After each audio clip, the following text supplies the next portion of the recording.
우리는 하나님의 말씀이 우리를 어떻게 그분의 백성으로 만들어 가시는지 보기 위해 이곳에 모인 말씀 공동체입니다. 우리 모두 이 사실을 기억합시다. 하나님이 여러분 모두와 늘 함께 하시기를. 아멘.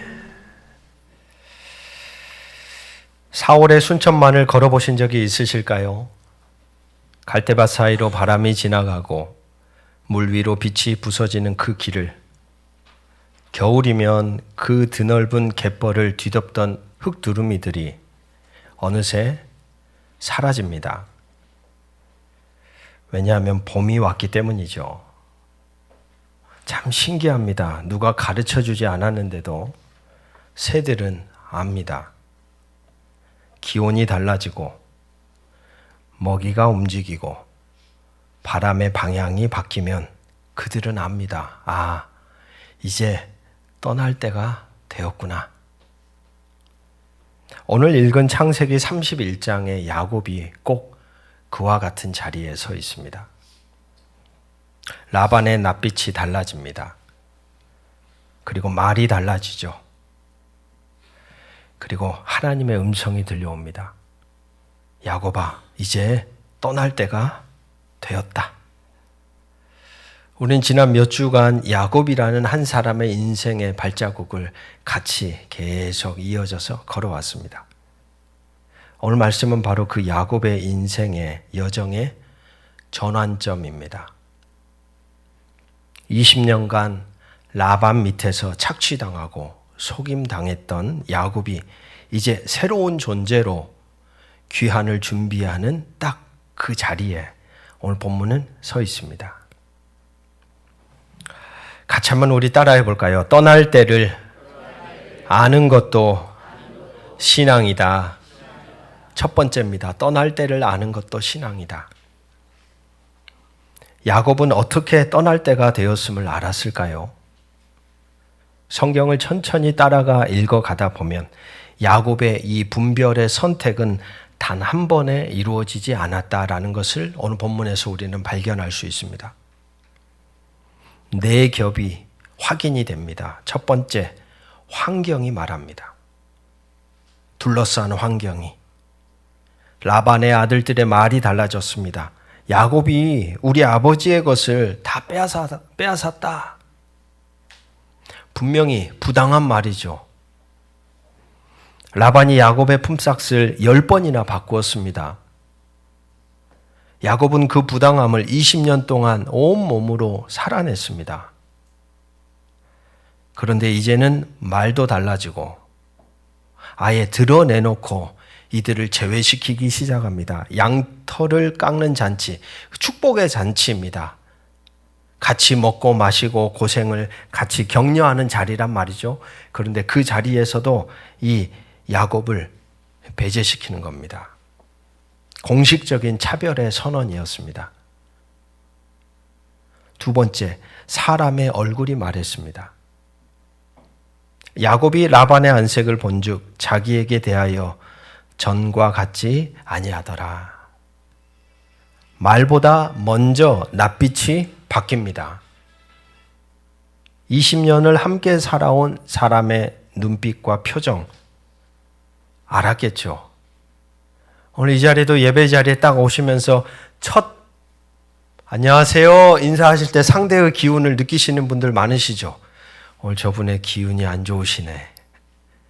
기운이 충만하시네. 사람은 알죠. 그 기류를. 야곱도 알았습니다. 신앙의 분별은 때론 이렇게 섬세합니다. 논리보다 먼저 몸으로 느끼고 알아차립니다. 세 번째, 하나님이 찾아오십니다. 그것은 꿈이었습니다. 내 조상의 땅, 내 친족에게로 돌아가라. 내가 너와 함께하리라. 하나님은 환경의 변화와 사람의 변화가 쌓인 그 자리에 직접 말씀으로 확증하셨습니다. 분별의 결정적인 무게는 바로 이 하나님의 음성에서 왔습니다. 환경이 아무리 흔들리고 사람이 변하더라도 결국은 하나님의 말씀이 인생의 방향을 세웁니다. 네 번째 보니까 아내들이 확인을 해줍니다. 야곱은 혼자 결정하지 않습니다. 라헬과 레아를 들로 불러 함께 나눕니다. 그리고 두 사람의 입에서 같은 말이 나옵니다. 오늘 본문 14절 16절 보면 우리 아버지 집에 우리의 분깃도 없고 유산도 없다. 하나님이 우리 아버지에게서 빼앗은 것은 우리의 것이다. 삶을 함께 살아왔던 가장 가까운 사람들의 동의. 이것이 분별의 마지막 확인이었습니다. 가만히 이 네 가지 요소를 확인하면서 발견하게 된 것이 있습니다. 신앙의 분별이란 조급하지 않다. 신앙의 분별이란 조급해서는 안 됩니다. 더디더라도 하나하나 세심하게 정확하게 환경을 읽고 그리고 사람을 살피고 하나님의 음성에 귀를 기울이고 함께하는 사람과 확인하는 이 겹겹의 과정이 분별입니다. 그냥 마냥 견디는 것도 신앙이 아니고 감정이 끓는다고 바로 뛰쳐나가는 것도 신앙이 아닙니다. 하나님이 여러 통로로 보내시는 신호들을 겸손하게 모아가는 것. 그것이 바로 신앙의 분별입니다. 가만 생각해 봅니다. 오늘 여러분의 삶에도 다양한 신호들이 쌓이고 있지 않을까요? 너무 바쁨, 일에 치여서 여러 가지 신호들이 지금 나를 향해 이렇게 오고 있음에도 불구하고 우리가 그냥 지나치고 있는 것은 아닐까? 환경이 달라지고 관계가 변하고 마음 깊은 곳에 하나님의 음성이 들려오고 있지 않습니까? 그 신호들 앞에서 우리가 너무 오래 머뭇거리고 있는 것은 아닌가? 오늘 저와 여러분 자신에게 한번 되물어 보아야 합니다. 두 번째입니다. 같이 한번 선포해 봅시다. 억눌린 자의 하나님. 야곱이 라헬과 레아를 들로 불러냅니다. 그리고 고백하기 시작합니다. 내 온 힘을 다해 너희 아버지를 섬겼거늘 너희 아버지가 나를 속여 품삯을 10번이나 변경하였다. 그러나 하나님이 그를 막으사 나를 해치지 못하게 하셨으며. 야곱의 고백을 듣고 있으면 뭔가 뭉클한 것이 올라옵니다. 20년간 정말 뼈 빠지게 일을 한 겁니다. 최선을 다해서 일했던 겁니다. 그런데 10번이나 품삯이 바뀌었습니다. 그래서 이 10번이라는 이 표현은 성경 곳곳에 몇 군데에 등장합니다. 10번. 구약 성경 안에서 민수기 14장에 보면 하나님이 광야의 이스라엘 백성을 향해 이렇게 말씀합니다. 나의 영광과 이적을 보고도 이같이 10번이나 나를 시험하고, 어떤 느낌인지 한번 들어보십시오. 10번이나 나를 시험하고 내 목소리를 청종하지 아니하였다. 욥기에도 보면 이 말씀이 친구들을 향해 욥이 이렇게 말합니다. 너희가 이미 10번이나 나를 꾸짖고 나를 학대하고도 부끄러워하지 않는구나. 여러분, 이 10번이라는 건 셌을까요? 아니죠. 그 말이 주는 의미가 있습니다. 한두 번도 아니고 이미 참을 수 있는 한계를 훨씬 넘어서 버린, 도무지 용납될 수 없는 상황의 반복적인 상황을 묘사하는 말이 10번입니다. 이 10이라는 수는 히브리 문화에서는 충만함, 완전함을 의미하거든요. 즉 야곱은 이렇게 말하고 있는 것입니다. 그 사람이 완전히 철저히 끝없이 나를 어떻게 했다? 속였다. 그 야곱에게 하나님이 꿈에 나타나셔서 말씀하십니다. 12절 13절 라반이 내게 행한 모든 것을 내가 보았노라. 우리 같이 한번 선포해 볼까요? 모든 것을 내가 보았노라. 예, 나는 베델의 하나님이라. 지금 일어나 이곳을 떠나서 너의 출생지로 돌아가라 하셨느니라. 보았다. 주목하고 마음에 새기고 개입하는 것을 의미합니다. 창세기 안에서 이 단어가 계속해서 반복됩니다. 광야에서 울던 하갈이 기억나십니까? 그때 하나님이 나타나셨을 때 하갈이 그 하나님을 엘로이라고 부르죠. 나를 살피시는 하나님. 레아가 남편의 사랑을 받지 못한 서름 속에서 아들을 낳았을 때 그녀가 고백했습니다. 여호와께서 내 고통을 뭐 하셨다? 보셨다. 역시 똑같은 단어가 거기서도 사용됩니다. 무슨 말일까요? 여러분, 우리 하나님은 방관자가 아니십니다. 무관심하게 내버려 두시는 분이 아닙니다. 야곱이 20년 동안 착취당할 때 하나님은 보고 계셨습니다. 그리고 지금 야곱에게 말씀합니다. 내가 다 보았다. 그래서 내가 뭐한다? 내가 행동한다. 9절을 보십시오. 하나님이 이같이 너희 아버지의 가축을 빼앗아 내게 주셨느니라. 이것은 남의 것을 강제로 취하는 강탈을 의미하는 단어가 아니라 억류된 것을 해방시키고 빼앗겼던 것을 다시 찾아온다라는 뉘앙스에서의 단어입니다. 여러분, 이것이 중요하죠. 라반의 눈에는 자기 재산이 야곱에게 가는 것처럼 보였습니다. 빼앗기는 것처럼 보였죠.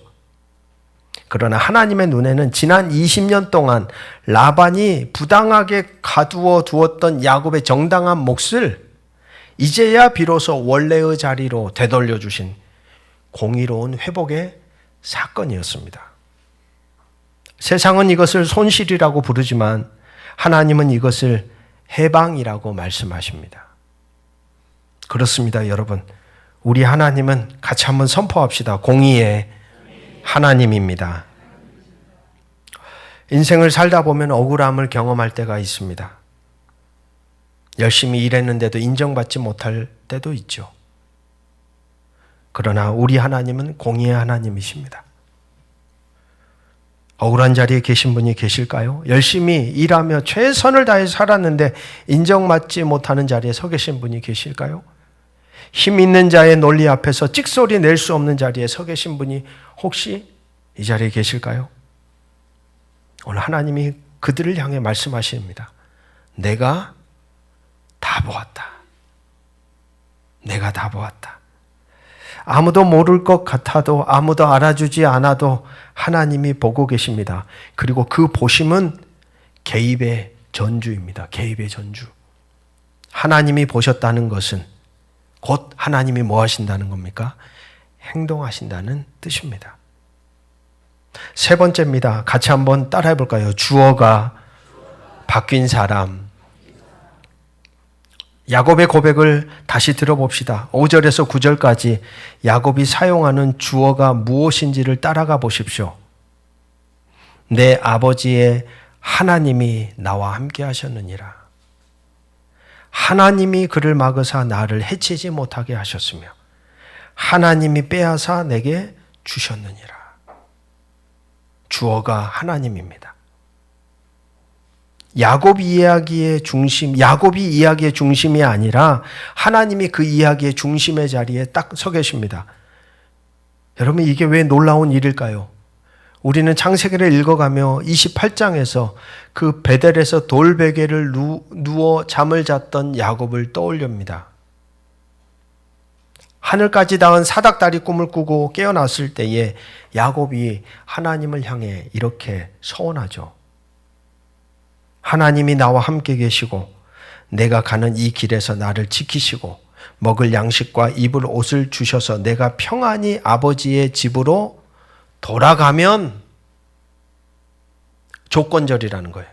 돌아가면, 그러면 여호와를 나의 하나님으로 섬기겠습니다. 10분의 1을 드리겠습니다. 들리셨습니까? 그때의 야곱과 오늘 본문의 야곱은 상당히 다른 존재로 바뀌어져 있습니다. 하나님과 조건부 계약을 맺었습니다. 만약 하나님이 이렇게 해주신다면 나는 이렇게 하겠습니다. 여전히 하나님이 야곱에게 종속된 자리에 서 있습니다.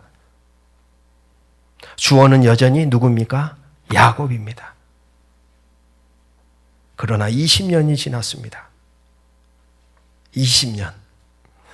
속이는 자가 뒤통수를 맞았죠. 속임을 수도 없이 당했어요. 10번이나 임금이 바뀌었습니다. 도저히 살아남을 수 없을 것 같은 그 시간을 어금니를 꽉 깨물고 버텨냈습니다. 그리고 이제 야곱이 고백합니다. 우리 같이 한번 따라해 볼까요? 하나님이 나를 살게 하십니다. 주어가 바뀌었습니다.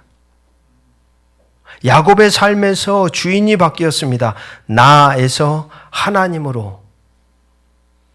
그러자 야곱의 삶이 살아나기 시작합니다.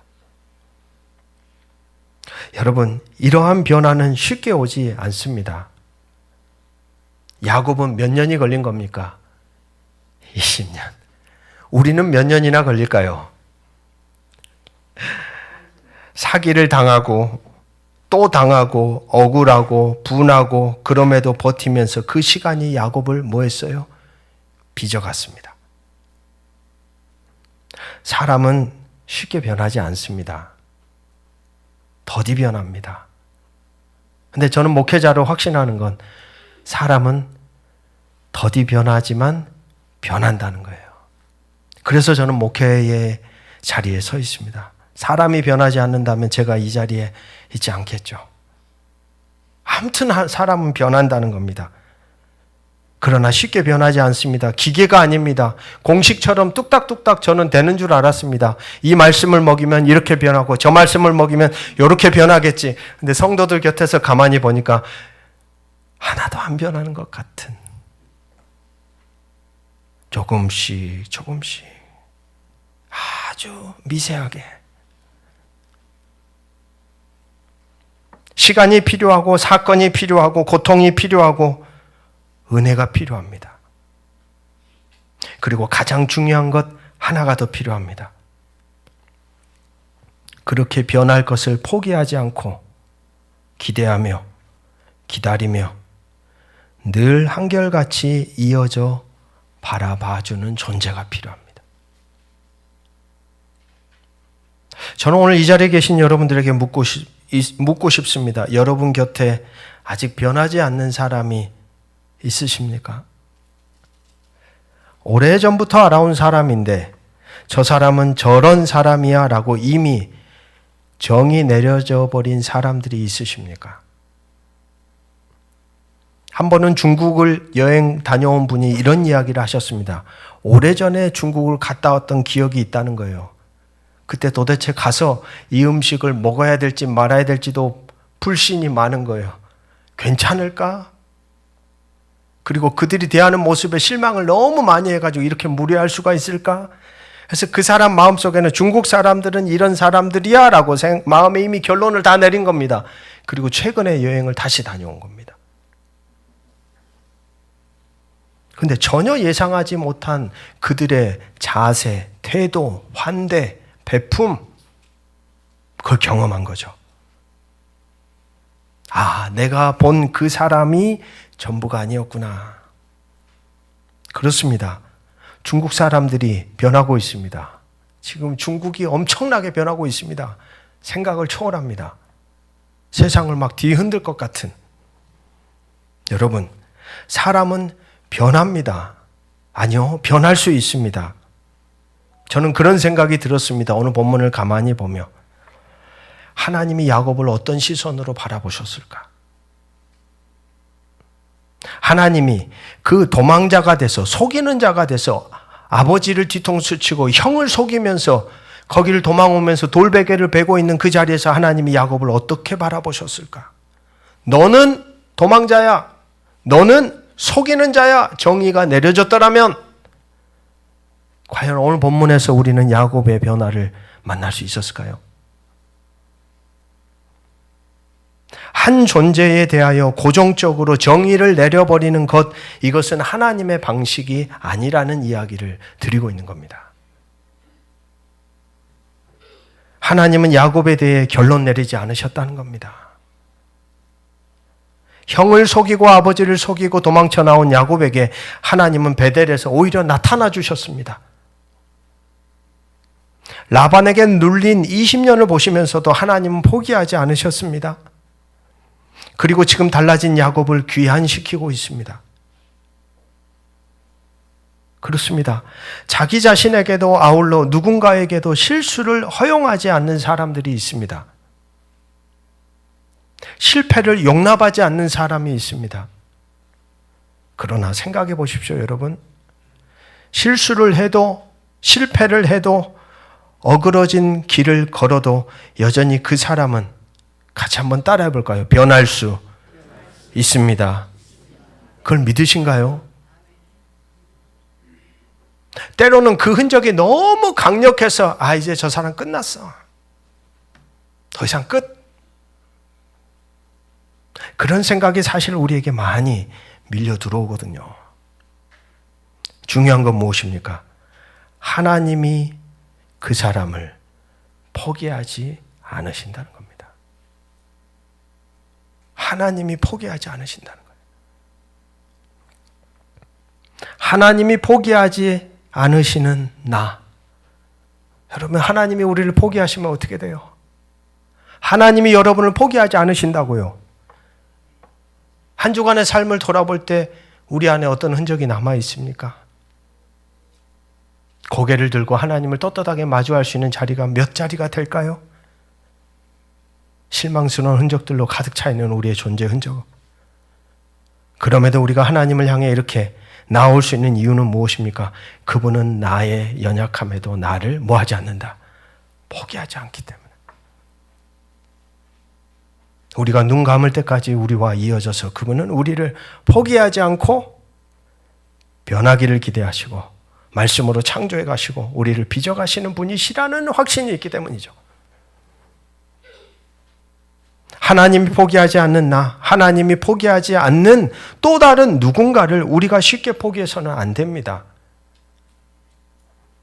끝까지 기대하며 기다리며 한결같이 곁에 이어져 한 존재를 지지하고 응원하고 더불어 함께 살아가는 존재로 서야 합니다. 우리 하나님이 우리 곁에 그렇게 존재하시듯이 우리도 이어져 있는 누군가의 곁에 그렇게 존재하라고 하나님은 말씀하십니다. 정말 우리와 맺어진 이들을 바라볼 때 그런 마음으로 바라보고 연결되고 이어져 살아가면 좋겠습니다. 오늘 말씀을 맺습니다. 첫째, 때를 분별하는 신앙을 구하십시오. 그리고 둘째, 억울한 자리에서도 하나님이 다 보고 계십니다. 그리고 셋째, 여러분은 도망치던 그 야곱이 아닙니다. 주어가 나에서 하나님으로 바뀌어져 가는 여정, 그 여정은 아직 끝나지 않았습니다. 곁에 있는 사람도 아직 끝나지 않았습니다. 부활의 복음은 이것입니다. 죽음이 끝이 아닌 것처럼 당신도 나도 끝나지 않았다라는 것. 야곱은 이 고백 이후 가족을 이끌고 고향을 향해 떠납니다. 도망쳐 나올 때와는 다른 사람으로, 더 많은 것을 가지고, 더 깊어진 믿음으로, 그리고 더 달라진 주어로. 오늘 이 자리를 여러분들이 나설 때 우리도 조금 다른 사람으로 한 주간을 향하여 나갈 수 있었으면 좋겠습니다. 모든 이해를 뛰어넘는 하나님의 평화가 그리스도 예수 안에서 여러분의 마음과 생각을 지켜주실 것입니다. 주님, 오늘 우리는 당신이 다 보신다는 말씀 앞에 섭니다. 빼앗긴 것을 되찾아 주시고 억눌린 자의 편이 되시는 하나님께 우리의 삶의 흔적을 드립니다. 이 드림이 당신의 나라에서 눌린 자를 일으키게 하고 빼앗긴 자를 회복시키는 데 온전히 쓰이게 하옵소서.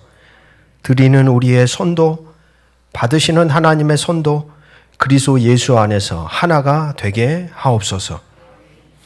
4월의 순천만의 봄이 왔습니다.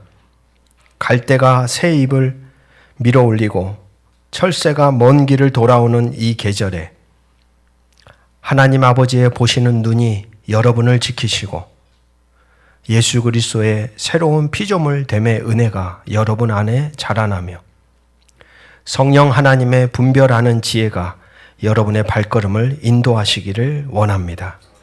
돌아가는 길마다 함께 하시고 여러분이 만나는 모든 사람 안에서 하나님의 얼굴을 보게 하시며 이 아름다운 봄 땅과 물과 바람 속에서 피조 세계를 돌보는 사람들로 살아가게 하소서. 삼위일체 하나님의 이름으로 간절히 축원하옵나이다. 아멘.